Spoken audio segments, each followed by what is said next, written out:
Hi everyone, welcome to RnP Cricket Insights, yet another podcast. With me, as usual, Rakita is here. Hi Rakita, how's your Hi, weekend? Prasad. Yeah, doing good. It's been a great weekend for Sri Lanka and Sri Lanka cricket. So looking forward to have more good weekends in the coming days. Yeah, yeah, exactly. So plenty to talk as well. So let's crack on that. So let me give a quick summary on what we're going to discuss today. Like you mentioned, so Sri Lanka versus England Test series got concluded. We will not be touching that one mainly because we have been having so daily catch-ups on that one, and then we did the special podcast session after the match as well. So if you guys are interested in, so you can go and watch that one as well. And also, Sri Lankan A, played down there in South Africa with the South African A. So we talk about their ODI performances where, Sri Lanka A won the ODI series comprehensively. So in this week, so they completed their first unofficial test match, which was a 4-day test match. That was also a great match, and Sri Lanka won it comprehensively. So, a lot to discuss on that one because, something are getting derived to our upcoming test series from that one as well. So we hope to discuss that one also in our Around the World segment. And then Australia is back in UK at the minute. Last time also they were in the UK for, the Ashes test series. So this time, they started T20 series up there in Scotland, but that was a one-sided tournament. And now they are in England and they are playing T20 series followed by the ODI series. So we look to touch upon on that one as well. And then, the biggest tournament as far as the Sri Lankan fans are concerned, Sri Lanka versus New Zealand, to be started and the test series to be started in fact in the next week, so we hope to discuss on that one as well in this particular episode, and then as usual in our weekly episode, so we look to discuss or to bring you a wonderful memory of the history of Sri Lankan cricket this time around as well, and then ultimately we are going to discuss about the rookie on the block segment. This time around we are going to bring you a upcoming wonderful fast bowler, Eshan Malinga. So stay with us.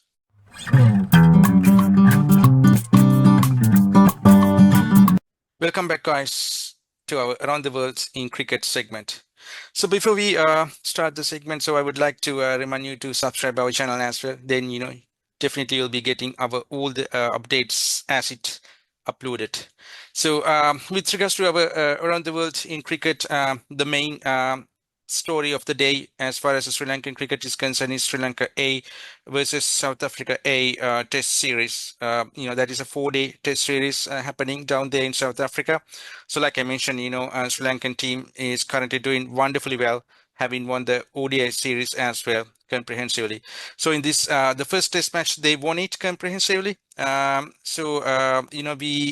hinted some stuff in our last video as well, saying that, Oshada Fernando hit, wonderful 100 followed by another big 50. And at the same time, Sri Lankan A captain, Pasal Surya Bandara, one of our rookie on the blocks, guy that we highlighted, hit a wonderful 50 as well. So he is amongst the runs as well. So, we hinted that, one of these guys will be called by the Sri Lankan cricket to come back to Sri Lanka to be a part of the test series. Now, I think that has come to reality, like we, suggested and like we, predicted as well. Right, Rakita? So Oshada Fernando has been called thanks to his wonderful 100 and then the 80 runs. But we had a dilemma in terms of picking these two guys because we had no hesitation that these I mean one of these guys will be called. But as far as the Sri Lankan future is concerned, so we thought that Pasil Surya Bandar will be called for the squad as a replacement for Kusal Mendes, because we all know that Kusal Mendes will not be a part of the upcoming test series against New Zealand in goal. So he has been rested. and to play some domestic cricket and come back to his form. So at the minute, Oshada Fernando has been called back to this team, but Pasith Surya Bandara will continue to play the second test down there in South Africa. So Rakita, I mean, what you have to say about this one? I mean, is it a good decision? I mean, can you justify that decision to pick Oshada Fernando over Pasith Surya Bandara in this occasion?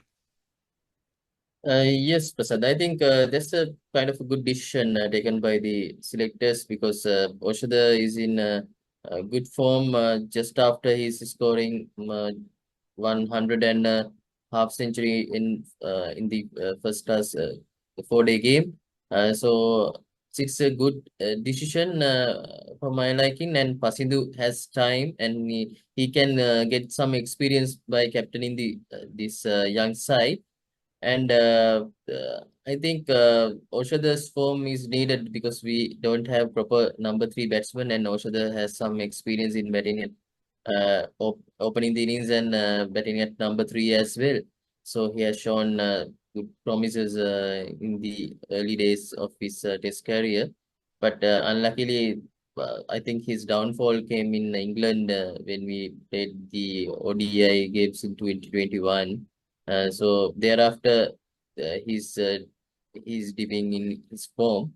So, however, I think he's not among the runs. He was not among the runs in the local test cricket, local matches as well. But somehow he has managed to hit the form at the correct moment, and that's how lucky he is. And now he's back in Sri Lanka to play test cricket once again. And definitely, I think he will get a chance to play as well. So Yeah. for me, it's kind of a good call since Pasidhu has time and Pasidhu can show some promises and play the full series in South Africa A and get some exposure in that South African soil. So I prefer this selection at that about the ocean. Okay. And yeah. Yeah, I think yeah, I mean that's fine, but I have a kind of a doubt because when it comes to Oshada Fernando, I mean when it comes to his batting particularly and the style, so he prefers to play in pitches where the ball is coming nicely to his bat. So I mean South Africa Yeah, is one yeah, of his favorite destinations when it comes to his batting. But in yeah. Sri Lanka, I mean like you said, he hasn't performed really well even in domestic where the pitches are really slow and low.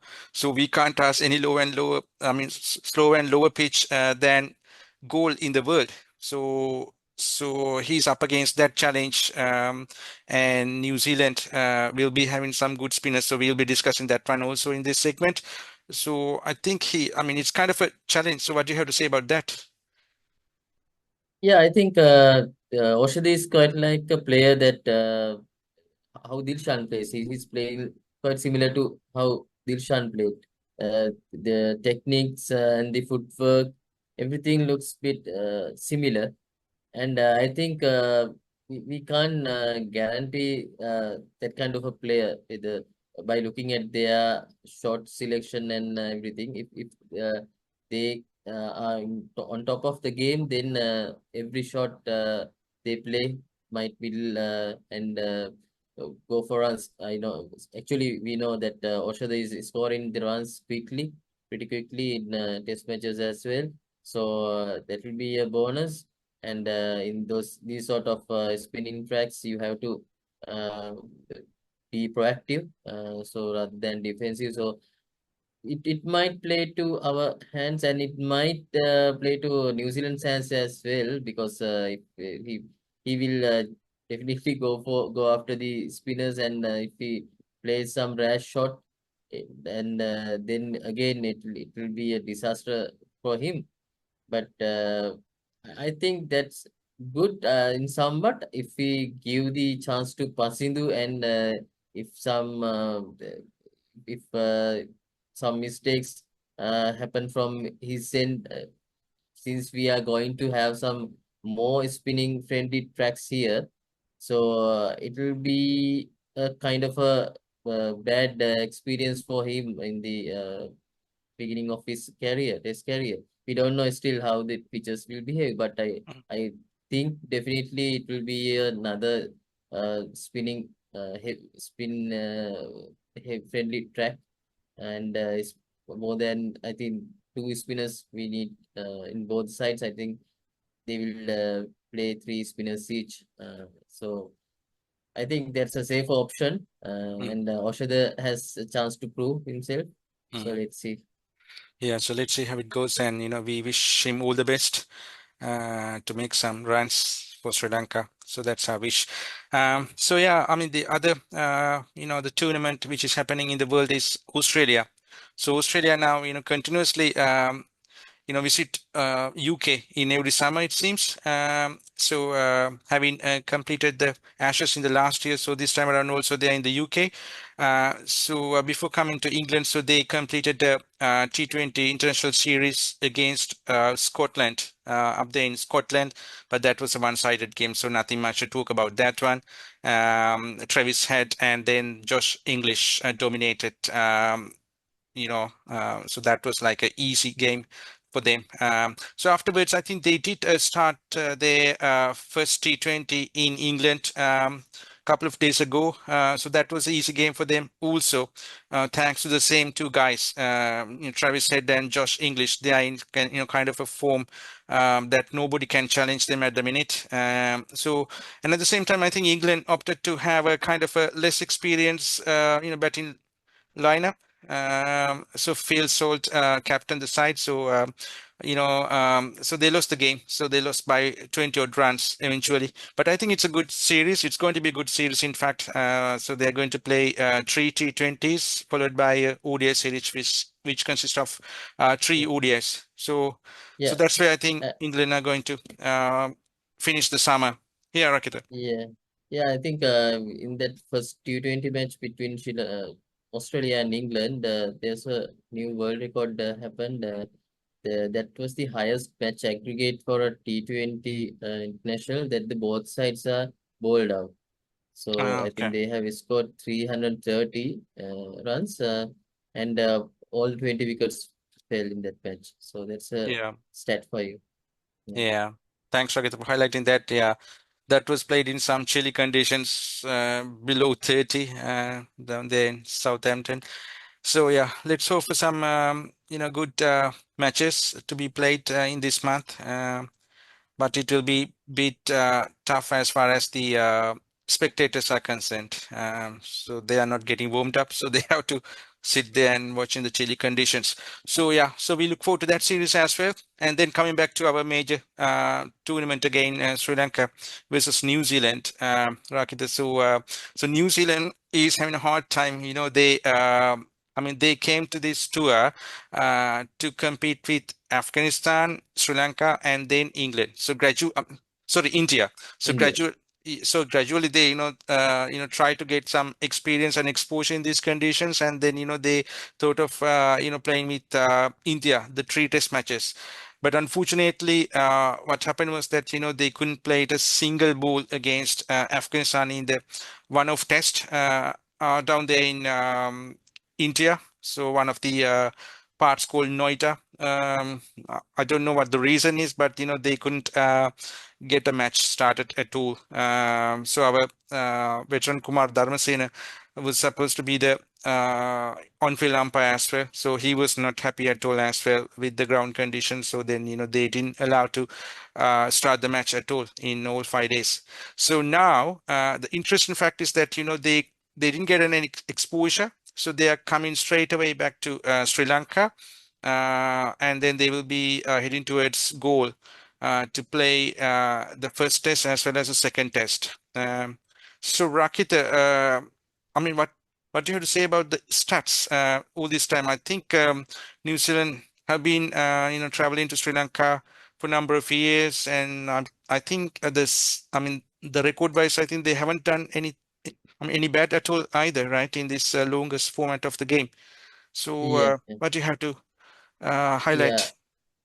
Yeah, this is the ninth test tour of New Zealand to Sri Lanka. So overall, they have uh, won 18 matches against Sri Lanka out of 38 matches, and Sri Lanka only won 9 matches. And in the matches played in Sri Lanka, uh, they have won 5 matches, and Sri Lanka has won 7 matches out of 19 matches. So The that's like five 50-50, matches, right? So kind of 50-50. Sri Lanka doesn't Yeah, show kind of because a big edge at all on yeah, home but condition.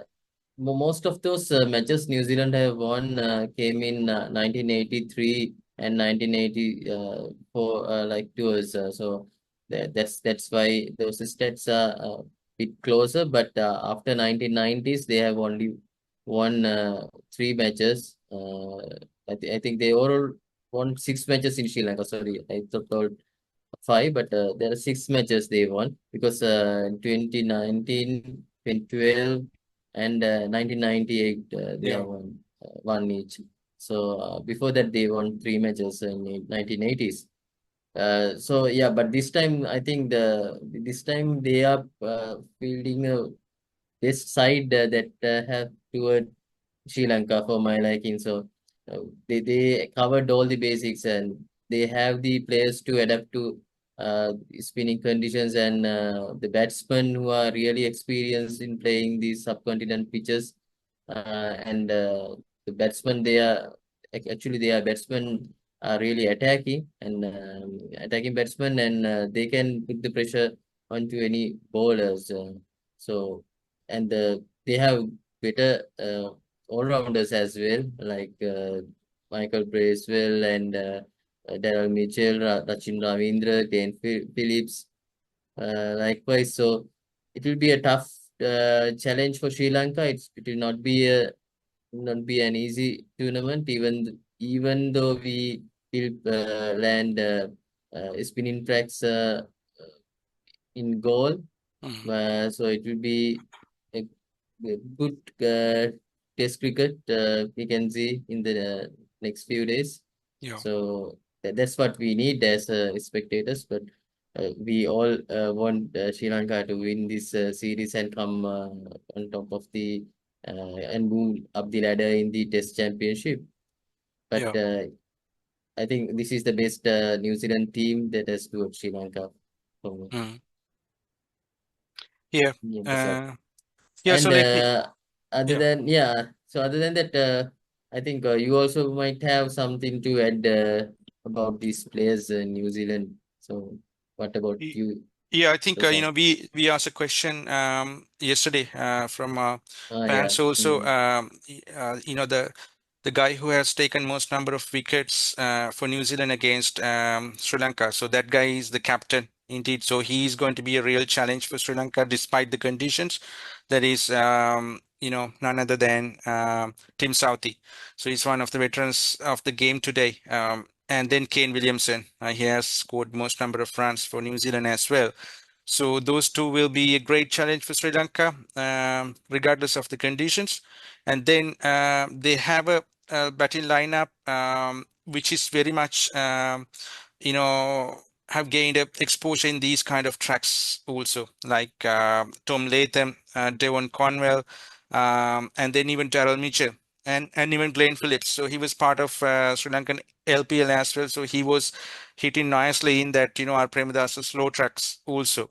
So, I mean, they do have that exposure. And also in terms of the, their bowling, like, Rakita mentioned, so they have, a lot of left arm orthodox spin, Mitchell Santner. So he has Certainly. been playing for like now 10 years for New Zealand, and then Ajaz Patel. So he has been factor for New Zealand for last couple of years in terms of the Test cricket. And then the new star, Rachin Ravindra. So all these guys are having a name in the world cricket. So I think this is not going to be an easy tournament at all. Even though we are going to prepare a spin track and trying to win this match, because even Sri Lankan team is coming from a very foreign conditions, so they have been now adjusted to that condition as opposed to these slow low tracks. So I think it's going to be a challenge for the Sri Lankan team. So it will be a great tournament, I think. It will be a great series, but the intensity level will be a different level as opposed to what we saw in England, because rather than the seam is going to play. So this time around, the ball will be nipping sharply in a slow, low track. here. So it will be a lot of pole short leg, silly point. So likewise, so it will be completely a different ball game, but it will be interesting as we all know. So yeah, so we look forward to that test series, which will be starting on next week, 18th. 18th of September to be precise. So we look to have a daily catch up with you all, to discuss about some days analysis as the match progresses. So I think that's about it as far as the world cricket at the minute is concerned. So I think we can quickly go to the next segment.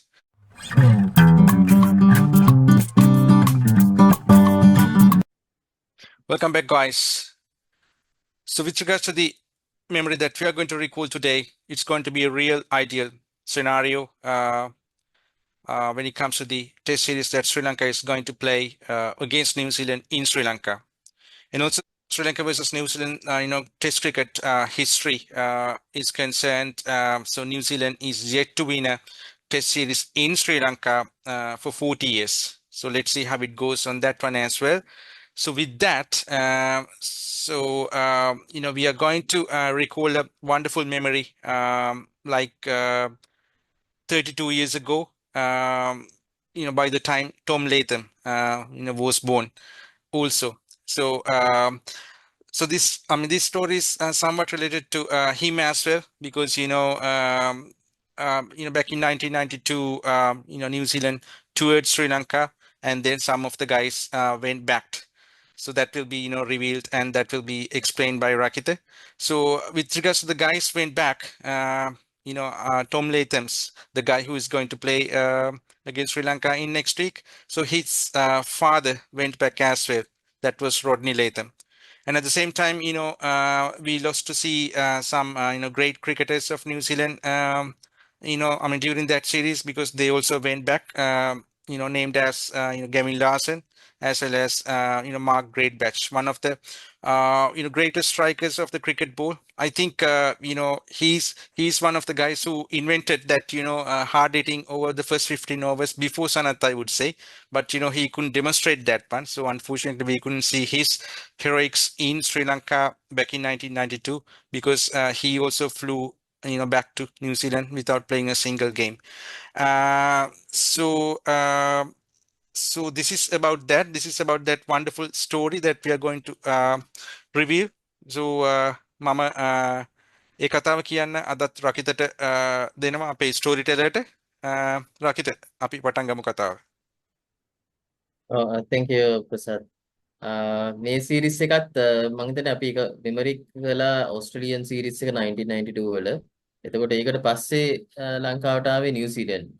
ඒ කාලේ තමයි ලංකාවට ආයිත් සංචාරක කණ්ඩායම් මේ test matches ගහන්න මේ ආවේ.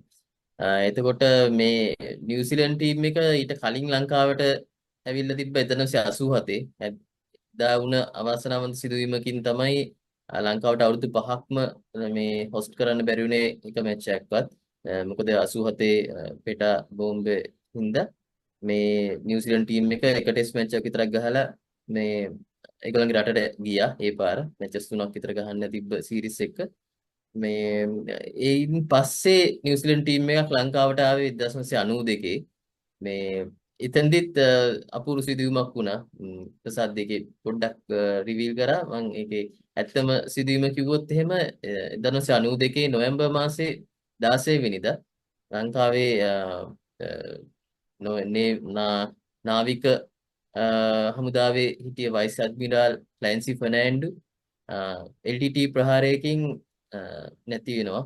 ඒ කියන්නේ මෝටර් බයික් එක මේ එක්ස්ප්ලෝසිව් පුරවගෙන ඇවිල්ලා මේ LTT එකෙන් මේ ආයන වාහනේ ඉස්සරහට ඇවිල්ලා උදේ 8යි ගන්නට වගේ ගෝල් ෆේස් එක ඉස්සරහා මේ හප්පලා බෝම්බ එක බ්ලාස්ට් කරනවා. එතනම මේ නැති වෙනවා 3 දෙනෙක් වගේ මම හිතන්නේ. මේ ඒකේ ලස්සන සිදුවීම තමයි නිව්සීලන්ත ටීම් එක එතකොට ලංකාවට ඇවිල්ලා හිටියේ. ඒගොල්ලෝ සිම්බාබ්වේ වල ටුවර් එකක් ඉවර කරලා නොවැම්බර් 8 වෙනිදා වගේ ඇවිල්ලා තිබ්බේ. එතකොට ඒගොල්ලෝ ෆස්ට් මැච් එක ප්ලේ කරන්න හිටියේ ටෙස්ට් මැච් එක නොවැම්බර් 21. මේ අතර හරියදී තමයි ඔක සිද්ධ වුණේ. එතකොට ඇත්තටම මේ ටීම් තාජ් සමුද්‍රයකයි බෝම්බේ පිපිරුණ තැන අතර මීටර් 50ක 60ක වගේ ગેප් එකක් විතරයි තිබ්බේ. ඉතින් ආයෙත් ඒගොල්ලන්ට අර පරණ අවුරුදු 5කට කලින් තිබ්බ බෑඩ් මෙමරි එක මතක් වෙලා ගොඩක් අය බය වෙලා නිව්සීලන්ත ටීම් එකේ ඒගොල්ලෝ අකමැත්ත ප්‍රකාශ කළා මේ ටුවර් එක ප්ලේ කරන්න. ඒකින්ද මේ ගොඩක් අය ඉල්ලලා තිබ්බා ඒගොල්ලන්ගේ ක්‍රිකට් බෝඩ් එකෙන් ඒගොල්ලන්ව ආයිත් යවන්න කියලා. හැබැයි නිව්සීලන්ත ගවර්න්මන්ට් එක මේ ක්‍රිකට් බෝඩ් එක ප්‍රෙෂරයිස් කරලා තිබ්බා. මොකද මේ ලංකාවත් එක්ක තියෙන දේශපාලනික සම්බන්ධතාව වලට අවුලක් වෙයි. ඒ වගේම නැත්තම් ටුවර් එකක් මැද්දේදී කැන්සල් කරලා යනකොට එතනින් ගෙවන්න තියෙන කම්පෙන්සේෂන්ස් වැඩි හින්දා මේ ඒ වගේ හේතු හින්දා ඒගොල්ලෝ පුළුවන් තරම් ස්ට්‍රෙස් කරා මේ මාටින් ක්‍රෝට මේ ටීම් එක තියාගෙන ලංකාවේ මැචස් ටික ප්ලේ කරලා මෙන්න කියලා. මාටින් ක්‍රෝත් ඒකට විරුද්ධව තමයි මේ හිටියේ. එයත් මැච් ටුවර් එක කැන්සල් කරලා යන්න ඕනේ කියන තැන තමයි එයත් හිටියේ. එයාට කරන්න දෙයක් නැති වුණා. එයාට අකමැත්තෙන් වුණත් ටීම් එක ලීඩ් කරන්න වුණා. එතකොට ඒ අවස්ථාවේදී ප්‍රසාද් කිව්වා වගේ 5 දෙනෙක් ගියා මේ ඒගොල්ලන්ගේ රටට ආයේ. මේ කට්ටියම හොඳට පර්ෆෝම් කරපු කට්ටිය 92 අර හොඳටම පර්ෆෝම් කරේ නිව්සීලන්ත ටීම් එකේ වර්ල්ඩ් කප් එකේ. එතකොට ඒකේ හිටිය ප්‍රධානම ප්ලේයර් තමයි මේ මාක් ග්‍රේබැච්. ප්‍රසාද් කිව්වා වගේ පින්ච් ටීම් පටන් ගත්ත බැට්ස්මන් ඇත්තටම කෙවින් ලාසන්, රොඩ් ලේතම් ගැන කිව්ව ප්‍රසාද්. දීපක් පටේල් තමයි 92 වල තව මාටින් ක්‍රෝගේ මාස්ටර් ස්ට්‍රෝක් එකක් තමයි ස්පිනර් කෙනෙක්ගෙන් මේ ඕවර්ස් පටන් ගන්න එක ඕපනින් බෝලර් විදිහට ස්පිනර් කෙනෙක් යූස් කරන එක. දීපක් පටේල් තව කෙනෙක් තමයි මේ විලි වොට්සන් මම හිතන්නේ එයාත් මම හිතන්නේ පස්සේදී එයා රෙකෝඩ් එකක් තිබ්බා වැඩිම කාලයක් මැචස් දෙකක් අතර ඉන්ටර්නැෂනල් මැචස් දෙකක් අතර වැඩිම කාලයක් ගත කරපු ප්ලේයර් විදිහට. එයා ආයිත් මම හිතන්නේ 2000 ගණන් වලත් ලංකාවත් එක්කම තමයි මැච් එකට ආවේ. එයා රග ප්ලේ කරා හරි මොකක් හරි රග ප්ලේ කරපු හින්දා ක්‍රිකට් වලින් අයින් වෙලා එහෙම ප්ලේ කෙනෙක්. ඒ සෙට් එකම ලංකාවෙන් ගියා ඔය සිද්ධියට බය වෙලා. එතකොට ඒගොල්ලන් වෙනුවට අලුතින් කට්ටියක් ආවේ මේ එච්චර එක්ස්පීරියන්ස් නැති ටික දෙනෙක් ආවා. බ්‍රාන් බ්‍රැඩ්බර්න්, මයිකල් ලොවෙන්ස්, ජස්ටින් වෝගන් වගේ. හැබැයි ඒ අතර හිටියා හොඳටම පළපුරුදු ක්‍රීඩකෙක් ජෝන් රයිට්. ජෝන් රයිට් තමයි ඕපනින් බැට්ස්මන්. එයා ආවෙක ලොකු හයියක් වුණා නිව්සීලන්ත ටීම් එකට. එතකොට මේ සීරීස් එකේ ඇත්තටම ටෙස්ට් මැචස් 3යි වන් ඩේ මැචස් 3ක් තමයි මුලින්ම ප්ලෑන් කරලා තිබ්බේ ගහන්න. අර මුලින් සිදුවුණ අර බෝම්බ පිපිරීමත් එක්ක මේ ටූර්නමන්ට් එකේ තිබ්බ මැචස් ගාන පොඩි රීෂෆල් කරන්න වුණා. අස්කිරිය ටෙස්ට් මැච් එකක් තිබ්බා මම කිව්වා වගේ නොවැම්බර් 21 වෙනිදා ගහන්න. ඒක කැන්සල් කරලා නොවැම්බර් 27 වගේ තමයි ටෙස්ට් මැච් එක ෆස්ට් ටෙස්ට් මැච් එක විදියට අර සෙකන්ඩ් ටෙස්ට් මැච් එක ෂෙඩියුල් කරලා තිබ්බ දවසේ මේ මැච් එකක් ගහන්න උනේ. එතකොට ටෙස්ට් මැචස් දෙකයි වන් ඩේ මැචස් 3යි තිබ්බේ. වන් ඩේ මැචස් 3ෙනුත් එකක් මේ වැස්සට හේදිලා ගියා.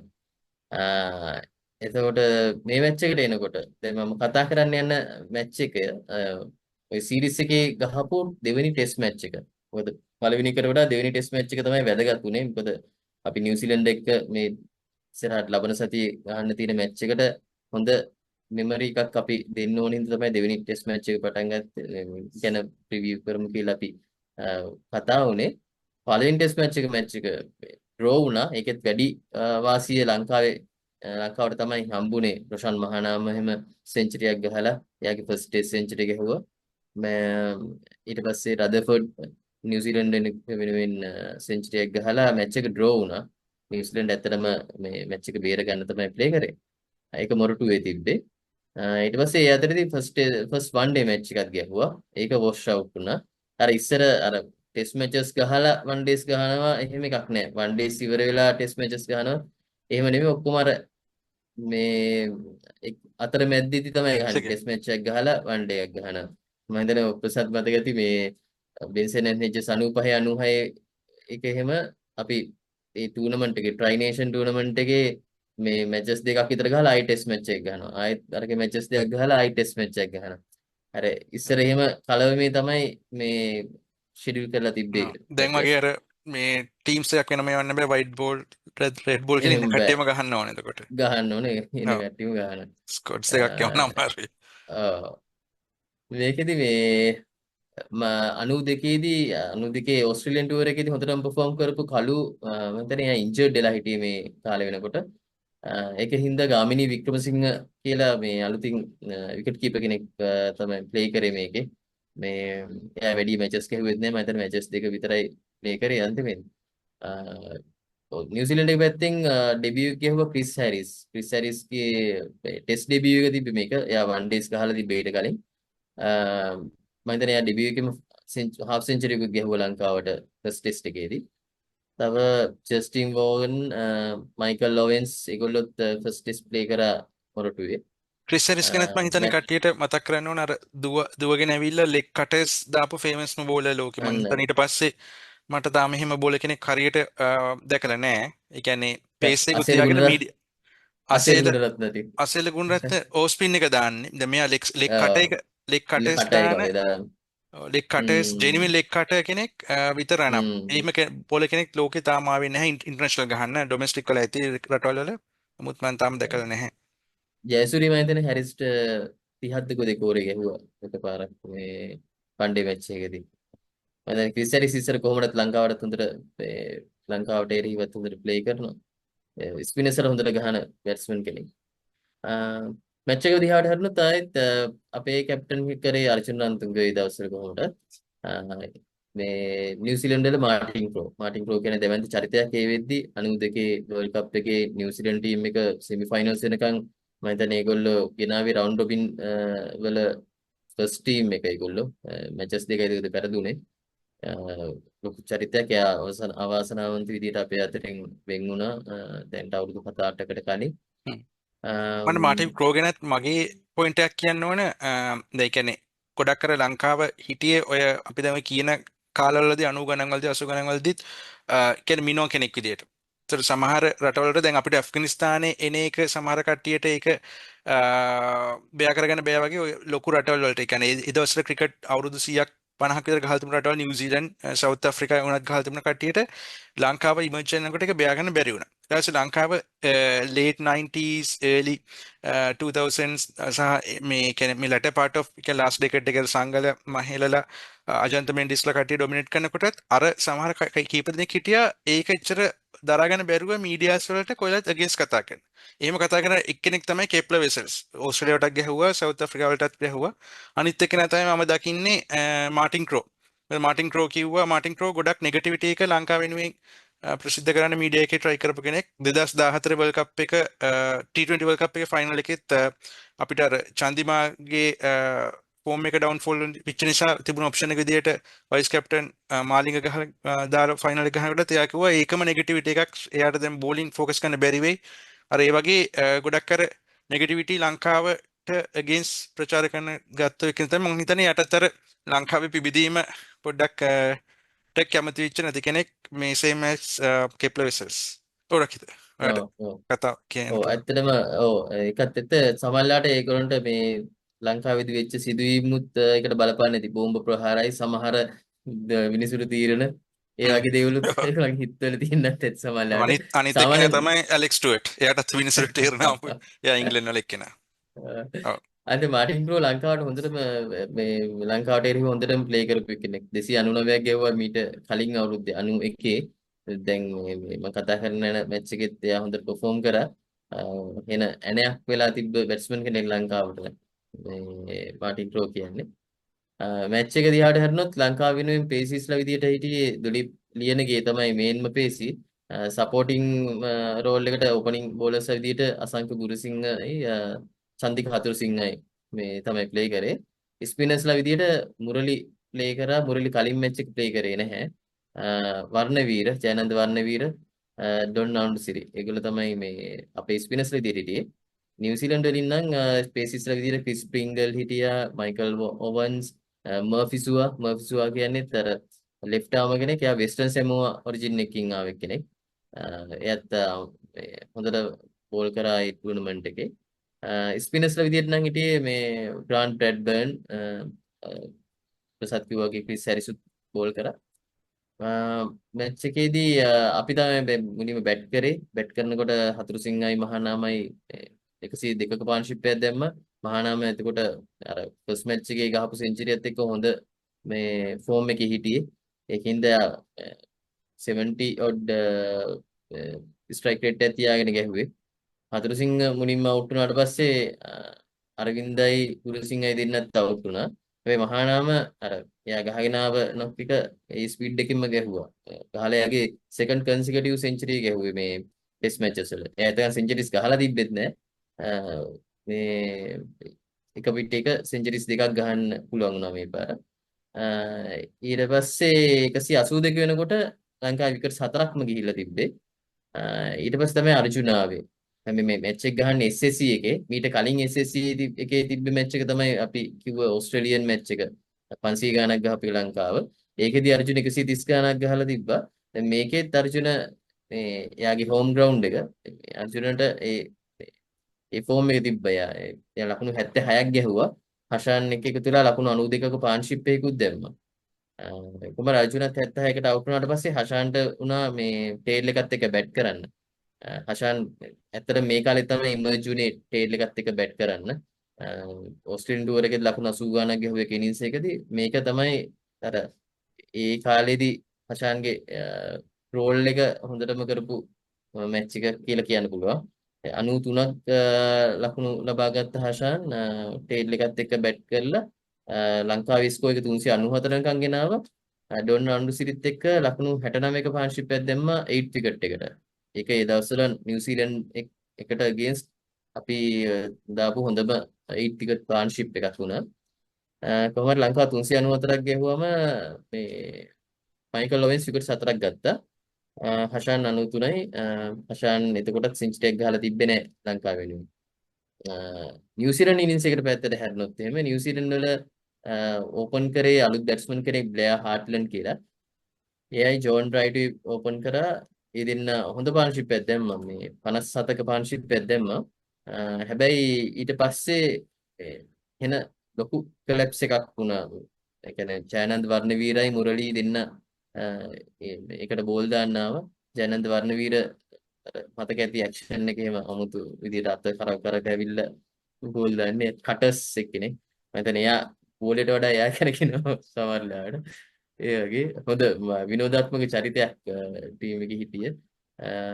එයා ඇත්තටම නිව්සීලන්ඩ් ටීම් එකේ බලාපොරොත්තු සුණු විසුණු කරා ඒ ඉනින්ස් එකේ අන්තිම විකට්ස් 10 කියන්නේ 57ක් 57ට 9 විකට්ස් තිබ්බේ. අන්තිමේදී ඕල් අවුට් වුණා ලකුණු 102කට. ඒ කියන්නේ ඇත්තටම විකට්ස් 10 ගියේ ලකුණු 45කට. වර්ණවීර විකට්ස් 4ක් ගත්තා. මුරලී විකට්ස් 3ක් ගත්තා. මේ හැබැයි ඒක කියන්න ඕනේ ජෝන් රයිට් තමයි මුලින්ම අවුට් උනේ. ජෝන් රයිට්ගේ මේ ඩිස්මිසල් එකත් එහෙන ඩවුට්ෆුල් එකක් ඒක. මේ මොකක්ද එයාගේ අවුට්සයිඩ් එජ් එක බීට් වෙනවා. අම්පයර් අවුට් එක දෙනවා මේ එයා එච්චර කැමැත්තෙන් නෙවෙයි මේ යන්නේ. ඒකෙදි තව එකක් කියනවා හෂාන් ෂෝට් ලෙග්ුයි ස්ලිප් වල ඉඳලා කැචස් 3ක් ගත්තා. ඒ කියන්නේ අමාරු කැචස් ටිකක් ගත්තේ. අර විකට් එකේ ස්කිඩ් වෙලා එනේ ඒවත් එක ෂෝට් ලෙග් හිටියේ අපි වෙනදා ඉන්න ෂෝට් ලෙග් වගේ ළඟම නෙවෙයි. නිකන් අර ෆාස්ට් බෝලර්ස්ලාට ඉන්නා වගේ පොඩ්ඩක් ස්ක්වයර් වෙන්න වගේ තමයි ෂෝට් ලෙග් ප්ලේස් කරලා තිබ්බේ. අමාරු කැචස් 3ක් ඇල්ලුවා හෂාන්. මුරලිත් අමතක නොවන බෝලයක් දැම්ම මාටින් ප්‍රෝට. මාටින් ප්‍රෝ එච්චර ස්කෝර් කරන්න හම්බුන්නේ නැහැ.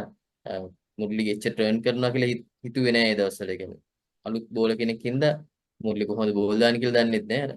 මේ කකුල් දෙක අස්සෙන් ගිහලා බෝල්ඩ් වුණා. කොහොම හරි ඒගොල්ලන්ගේ ඇත්තටම ඒගොල්ලෝ ලකුණු 292ක් පිටුපසින් තමයි මේ හිටියේ ෆස්ට් ඉනින්ස් එක ඉවර වෙද්දි. ලංකාවේ එතකොට ඒගොල්ලන්ට ෆලෝ ඔන් එක දුන්නා. දැන් වැඩි ෆලෝ ඔන් දෙනවා අඩුයි දැන් මැචස් වල නේද කුසත් මේ. අපි ගොඩක් අඩුයි දැන් ෆලෝ ඔන් දෙනවා මේ ඕස්ට්‍රේලියාව විතරේ තාමත් ඉන්නේ ගට් ෆීලින් එකේ. නැත්තම් අනික් කට්ටිය හෝම් කන්ඩිෂන් එකක් දෙනවා අඩුයි. ඒක තමයි. දැන් ඒක තමයි. දැන් මේ කාලෙදී අර මම හිතන්නේ තිබ්බ ට්‍රෙන්ඩ් එකත් එක්ක බෝලර්ස්ලාගේ තියෙන ෆෝම් එකත් එක්ක මේ අර ඒ ගැම්මින්ම අනිත් ඉනින්ස් එකක් කඩා ගන්න පුළුවන් කියන හැඟීමෙන් තමයි ෆලෝ ඔන් දෙන්නේ නැති කියලා ඉතින්නේ. කොහොමද ෆලෝ ඔන් එක දුන්නා නිව්සීලන්ඩ්ට අපි. ඒකෙත් ෆස්ට් 2 විකට්ස් ඉක්මනට කඩාගත්තා. මේ ලකුණු 30ක් වෙද්දි කවුද ඇන්ඩ්‍රු ජෝන්ස්ුයි ඩෑ හාට්ලන්ුයි. ඇන්ඩ්‍රු ජෝන්ස් ගැන කියනවනේ ඇන්ඩ්‍රු ජෝන්ස්ුයි මාටින් ප්‍රෝයි මීට මේ මැච් එකට කලින් අවුරුද්දේ 91 ලෝක වාර්තාවක් තිබ්බ ලංකාවට එරෙහිව වැඩිම පාර්ට්නර්ෂිප් එක ටෙස්ට් මැච් එක ඒ දවස්වල තිබ්බ වැඩිම පාර්ට්නර්ෂිප් එක ලකුණු 467ක පාර්ට්නර්ෂිප් එකක් දුන් තැන්ම තර්ඩ් විකට් එකට ඒක පස්සේ අපි ලංකාවේ මහානාමයි සනත් ජයසූරියත් කැඩුවා තර්ඩ් විකට් එකට තිබ්බ රෙකෝඩ් එකත් කැඩුවා මහානාමයි මහේලයි සංගයි කොහොම හරි මේ ඇන්ඩ්‍රු ජෝන්සුත් ගොඩක් හොඳ ප්ලේ කෙනෙක් ලංකාවට එරෙහිව ප්ලේ කරපු ඊට පස්සේ තමයි විකට්ස් දෙකක් ගියාට පස්සේ තමයි මාටින් ප්‍රෝ ආවේ. මාටින් ප්‍රෝ ඒ වෙලාවේ හිටියේ අර හොඳ ගැම්මෙන් හිටියේ. එයා එනම කවුන්ටර් ඇටැකින් ඉනින්ස් එකක් ප්ලේ කරා. එදා තරහටත් එක්කම ප්ලේ කරනවා මේ මැච් එකේදී. ජෝන් රයිට් එක පැත්තක් අල්ලන් ඉඳදී ප්‍රෝ ගහගෙන යනවා. ඒ අතරේදී ලකුණු 50ක් ගහන්න කලින් මාටින් ප්‍රෝ අවුට් වෙනවා. කියන්නේ සිලි පොයින්ට් වලට කැච් එකක් දෙනවා. සිලි පොයින්ට් හිටියේ අසංක ගුරුසිංහ අම්පයර් අවුට් එක දෙනවා. අම්පයර් හිටියේ ඉග්නේෂස් ආනන්දප්පා. කැච් එකට අවුට් එක දුන්නට මේ මාටින් ප්‍රෝ යන්නේ නැහැ. යන්නේ නැතුව බලන් ඉන්නවා මේ එයා කියනවා මේක බම්පුණා බම්ප් කැච් එකක් කියලා එයා කියනවා. පස්සේ අම්පයර්ස් දෙන්නත් කතා කරලා ඒ දවස්වල තර්ඩ් අම්පයර් දෙන්න එහෙම මේ ෆැසිලිටිස් තිබෙත් නැහැ. මේ අම්පයර්ස් දෙන්නත් මාටින් ප්‍රෝගේ තියෙන මේ පර්සනැලිටි එකට මං හිතන්නේ බය වුණාද දන්නේ නැත්නම් එහෙම කිසිම එවිඩන්ස් එකක් නැතුව මේක අනිත් පැත්තට ඩිසිෂන් එක දෙන්න විදියකුත් නැහැ. හැබැයි ප්‍රෝට අන්තිමේදී ආයිත් බැට් කරන්න chance එක හම්බුණා. ඇත්තටම බෝලේ බවුන්ස් වෙනවා ඇති. එනවාට අර වගේ ඉම්පැක්ට් එකක් එක්ක එවිඩන්ස් එකක් නැතුව එච්චර දෙයක් මේ කරන්න තරම් හොඳ පෞරුෂයක් තිබ්බා මාටින් ප්‍රෝට මේ ඒ දවස් වෙද්දි. ඒ තරමට දෙවන්ත චරිතයක් ක්‍රිකට් වල. මේ ඒ වගේ කොහොම හරි යා ටික වාසනාව හම්බුණා ආයිත් බැට් කරන්න. ඒ ගත්ත chance එකෙන් එයා ඇත්තටම හොඳටම උපරිම ප්‍රයෝජන අරගෙන තව 6ස් 4කුත් ගැහුවා. මුරලිටයි කවුද ජයනන්ත වර්ණවීරටයි අන්ඩසිල්ට කට්ටියටම 6ස් ගැහුවා. ලකුණු 109ක් ගැහුවා. 107ක් ගැහුවා. බෝල් 121කින්. කියන්නේ දැන් ගහන බේස්බෝල් වගේ ගැහිල්ලක් ගැහුවේ.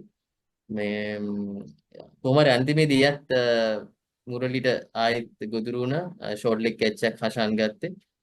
එතකොට හෂාන්ගේ පස්වෙනි කැච් එකට වගේ අවුට් උනේ. ඒකම වගේ ජෝන් රයිටුත් අවුට් වුණා. ජෝන් රයිටුත් ස්ලෝ ඉනින්ස් එකක් ගහලා ලකුණු 50ක් ගැහුවා කොහොම හරි. ඒත් මුරලියාව ගත්තේ.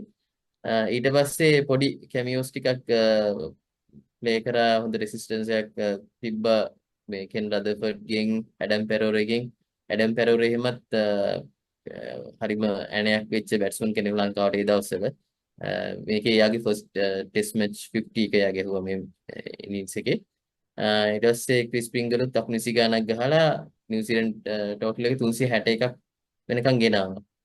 ඇත්තට මෙතන ලීඩ් එක තිබ්බේ කොළගේ 69යි. අපිට ස්කෝර් එක ටාගට් එක 70යි මේ ගහන්න තිබ්බේ. මේකෙදි අනිත් එක තමයි මුරලි එයාගේ කැරියර් බෙස්ට් එක වාර්තා කළා ඒ දවස් වෙද්දි. ලකුණු 134ට 4ක් විකට්ස්. ඉතින් හිතා ගන්න පුළුවන් කොච්චර දුර මුරලි ඇවිල්ලා තියෙනවද කියලා. ඉතින් 134ට 4ක් කැරියර් බෙස්ට් තිබ්බේ මම හිතන්නේ දෙක හරි තුන්වෙනි හරි මැච් එක ඔය එයාගේ.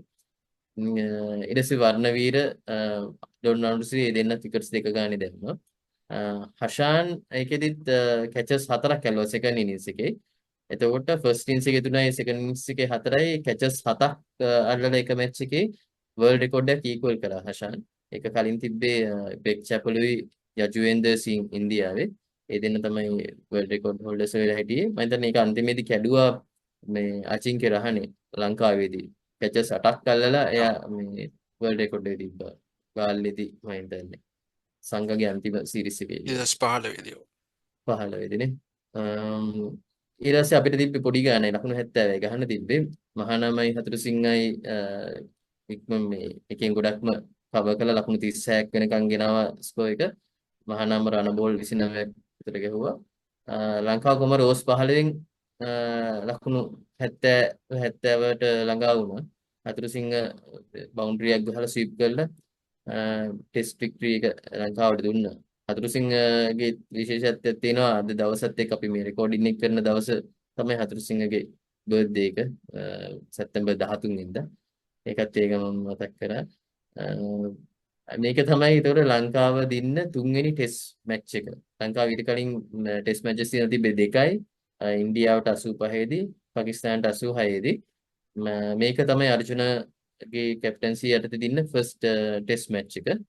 ඒ කියන්නේ අවුරුදු 6කින් පස්සේ ටෙස්ට් මැච් එකක් ලංකාව දින්නේ මේකෙදි. ඒ දවස්වල ටෙස්ට් මැච් එකක් දින්නවා කියන්නේ ඒ තරමට රෙයා දෙයක්. ලංකාවට මේ අන්තිම ලංකාවේ මැච් එක ගහන එකත් ඒ දවස්වේදී ටිකක් රෙයා. ඒකේ ටෙස්ට් මැච් එකක් දිනනවා කියන එක තවත් රෙයා. ඊට පස්සේ හෂාන් මෑන් ඔෆ් ද මැච් වුණා. එයාගේ විකට්ස් මේ කැචස් 7ටයි එයා ගහපු මේ 93ටයි. ඊට පස්සේ මේ ගැම්මෙන්ම ලංකාව ඇත්තටම මේ ODI සීරීස් එකක් දින්න. ODI සීරීස් එක 2-0 දින්නේ. ඒකෙත් ප්‍රශාන් මහානාම තමයි ගොඩක් පර්ෆෝම් කරේ. මේ ඇත්තටම මේ දවස්වල කියන්න පුළුවන් ස්වර්ණමය යුගයක් කියලා ලංකාවේ මේ 96ට කලින් තිබ්බ ස්වර්ණමය යුගයක් අපිට මේ අමතක කරන්න බැරි ස්වර්ණමය යුගයක්. අර ට්‍රෙන්ඩ්ස් ගොඩක් ආවේ ඒ කාලෙදී ඔය මහානාමගේ ෆෝම් එක, හෂාන්ගේ ඉමර්ජන්ස් එක, මේ ටේලෙන්ඩර්ස්ත් එක්ක බැට් කරන එක, ෂෝට් ලෙග් ෆීල්ඩින්, ඒ වගේ මුරලිගේ විකට් ටේකින් ඇබිලිටි එක, ඔය වගේ ගොඩක් ඒ දේවල් දවස් ඉමර්ජ් වීගෙන ආවේ ඔව්. ඒ ඒ කාලේ. දවස්වල අපි හිතුව මුරලි සහ ජයනන්ද වර්ණවීර ඩුවට් එකක් වෙයි කියලා ශ්‍රී ලංකාවේ ඉස්සරහට. නම් ජයනන්ද වර්ණවීර ලාස්ට් උන්නේ කාලයක්. එච්චර කියලා. කාලයක් ප්ලේ කරන්න හම්බුන්නේ මේ ඔව්. ඉතින් ඕක තමයි මේ ඔය මතකේ ඔය රසවත් මතකේ අවුරුදු 32කට කලින් වෙච්ච. එතකොට දැන් අපි SSC එකේ මැච් එකක් මේ පාර නැහැ. මේක ඇත්තටම අපි ගිය පාරකුත් කතා කරා. ඒක ඔව්. අවසාන සිදුවීමක් කියලා. ඒක අපි ඒ වගේම අපි දැන් කතා කරන් ඉන්නවා අර සීරීස් නැති ඕෆ් සීසන් එක වගේ කතා කරන් අපි ඉන්නවා ගමු. ඒ වගේ පොයින්ට්ස්. සහ අනිත් එක මේ මේ මේක මැචස් එක ප්‍රසන්න ඔව්. කියන්නේ. නෑ මේ නිව්සීලන්ත ආවේ ඒ දවස්වල. එතකොට නිව්බීල දැන් අපි අවුරුදු 9ක් 10ක් විතර පරණයි. ඒත් අපි නිව්බී සහ හිටියා ඒ අවුරුද්දේම ටෙස්ට් සරම ලැබපු සිම්බාබ්වේ. එතකොට ඒගොල්ලෝ ආවේ මේ නිව්බීස්ලා දෙන්නට ගහලා යන්න. මේ ගහලා සිම්බාබ්වේ ටූර් එක යනවා. කළා තමයි ශ්‍රී ලංකාවට ආවේ. නමුත් රකිත කිව්ව වගේ ඉතින් බෝම්බෙත් ඇවිල්ලා හොඳ ප්ලේයර්ස්ට නැති වුණා. ඒගොල්ලන්ට එහෙම සහ ඒගොල්ලෝ හිතලා තිබුණේ නැහැ මොකද අර හිච්චර චැලෙන්ජ් එකක් හම්බුන්නේ නැහැ සිම්බාබ්වේ වල ඇෆ්‍රිකාවලදී. ඒ ස්පිනර්ස්ලා කියලා එහෙම ලොකුවට පෝල් ස්ට්‍රැන්ග්ලර් එහෙම ඉමර්ජ් වෙලා තිබුණේ නැහැ. ඒගොල්ලෝ 96 විතර. එහි චැලෙන්ජ් එක නැතුව ඇවිල්ලා මෙහි ස්පින් එකට ඇත්තටම එහෙම ශ්‍රී ලංකාවේ තිබුණේ නැහැ ඒගොල්ලෝ ලොකුවට. මොකද ඒ දවස්වල වෙස්ට් ඉන්දීස් තමයි ලෝකේ රජ කරන් හිටියේ. ඒගොල්ලන්ගේ තියෙන පේස් ඇටැක් එකක්.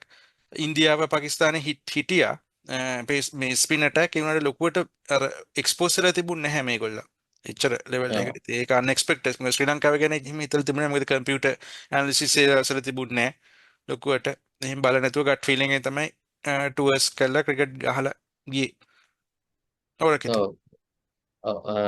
මම කියන්න හැදුවේ මේ නිව්සීලන්ත ටීම් එක ඇත්තටම මේ ලංකාවට මේ ඔය වගේ මම කිව්ව නවපාරක් ආවා කියලා. ඒ හැම වෙලාවෙදිම ඒගොල්ලන්ට ස්පිනර්ස්ලා තමයි තර්ජනයක් වුනේ.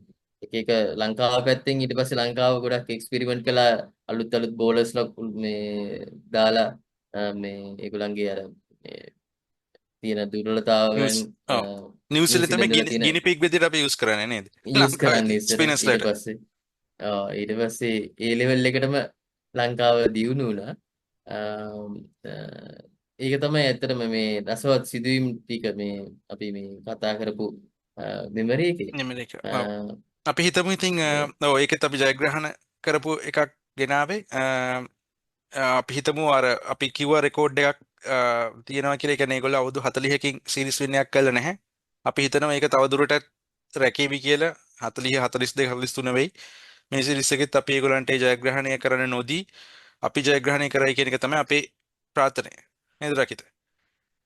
අනිවාර්යෙන් මේ පාර අපිට දිනා ගන්න පුළුවන් වුණොත් ඒක ලොකු මේ 92 දින්න වගේ නෙවෙයි ස්ට්‍රෝංම නිව්සීලන්ත ටීම් එකක් මේ පාර එන්නේ.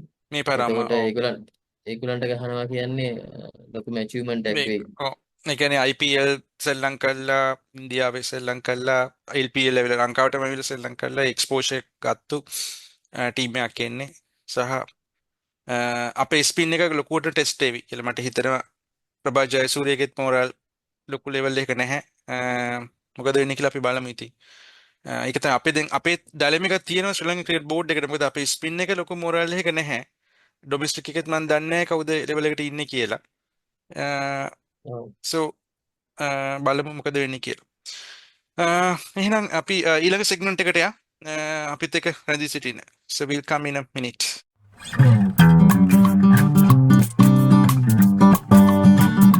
Welcome back, guys, to our last segment of the day, Rookie on the Block. So like I mentioned in my intro section as well, so we are going to discuss about emerging fast bowler, Eshan Malinga. So why we selected this guy? Because he's kind of a guy with an enormous talent, with some attributes and skills that have been identified by Sri Lankan cricket well in advance. And the most interesting factor of this guy is that, having left the school, he didn't start the first class cricket straight away at all. Um, so if we consider his stats, he started his first class cricket just exactly 2 years ago. He's just 23 years of age at the minute. And currently he's dominating the Sri Lankan fast bowling. So he's competing with some of the guys who are currently playing Test cricket also, like Lahir Kumar, Oshada Fernando. So he's not that far from those guys, I would say. So before highlighting his stats, I would like to mention about his attributes as well. So he's kind of skiddy, and he has got the pace, and also he's kind of round arm action, but he's not a slinger at all. He's not that tall, but I mean, because of his height, he can sneak through also. So he's a good weapon, and he's a good prospect, when it comes to the fast and skiddy surfaces. So he can be, very handy in Sri Lankan conditions as well, particularly in, Kandy and SSC. So yeah, plenty to see from him. I think he's just 23 years of age. So, Rakita, what are his stats? Even though I think his stats will not prove his talent and the skills at the moment, so we can go and see how far he has come along for last 2 years in his domestic cricket and some cricket that he has played with the Sri Lanka-A with other international teams. yeah. So he has played only 15 first class matches up to now and taken only 34 wickets. The average of 29.35. He's yet to take a 5 wicket haul. His best figures is for 33, and he has 4 wicket hauls, and that's his first class career. And his list A career, he has taken only 13 wickets in 9 matches. He has a 5 for in one innings, 5 for 49, and his average is kind of a respectable 27.61. And the economy was 5.86. And in T20s, he has taken only 7 wickets in 8 matches, with the average of 22.85. And the economy is 8.34. So I think in batting perspective, is not that known for his batting based on his stats. But all in all, the stats don't do any justice to his potential, I think, as Prasad mentioned. So, but do you see any proper format that Malinga should be included At the moment, based on his yeah, at the moment yeah. it's hard to distinguish a format, but when it comes to his highest achievement, so he got selected to Sri Lankan ODI squad in Hmm. July, couple of months ago. So that is his highest achievement, and at the moment he's playing the red ball cricket in South Africa, and he has already bagged 6 wickets in his very first match also. So currently he's doing well with both the balls, so it's hard to segregate him at the moment, but I think he's yet to show his skills and everything to the stats. I mean, yet to convert his skills to the stats. So it will take another maybe 1 year or so. So if we play another couple of seasons, then we can reflect that run properly. But I mean, Sri Lankan cricket has already invested on him as well, because he and Chamida Wickramasinghe have been already sent to MRF Academy. where he got some training, and he's known by some Indians as well at the moment. So yeah, he's a guy. He's coming in the ranks, and I think we can say plenty from him. So he's the rookie on the block today, because Sri Lankan cricket need a lot of fast bowlers, because we did see what fast bowling can do in the conditions that we saw in English conditions. So in a couple of months we have South Africa, where the fast bowling will be very handy, and then if we go to New Zealand towards the end of this year or in the early part of the next year, so definitely we need some fast bowlers under our belts, and also in Australia. So I mean, always we can't rely on Lahir Kumar, Oshada Fernando, or Visha Fernando, because they can get injured and we never know. So we need to have these kind of guys to back them and to lift Sri Lanka in fast bowling and seam bowling. So yeah, so that's about it, I think. That was a good episode today. So we covered a lot of scenarios and a lot of things happening in the world at the moment, and also we look forward to the upcoming test series also, right, Rakita? Sri Lanka versus New Yeah. Zealand in next week. That will be the highlighting factor in upcoming weeks in our the channel. So so again, I think before we wrap up, so we kindly request you to subscribe our channel and click the bell icon, so that you will get the whatever the videos and the notifications as we upload them. So Rakita, as usual, thank you very much to being with me and to share things with our fans. So thank you all for watching our episode today as well. So we look to be with you in the next episode, as well as in the daily catch-ups when the Sri Lanka versus New Zealand, sorry, Sri Lanka versus New Zealand test series is underway. So till then, from here, bye for now, and take care, guys.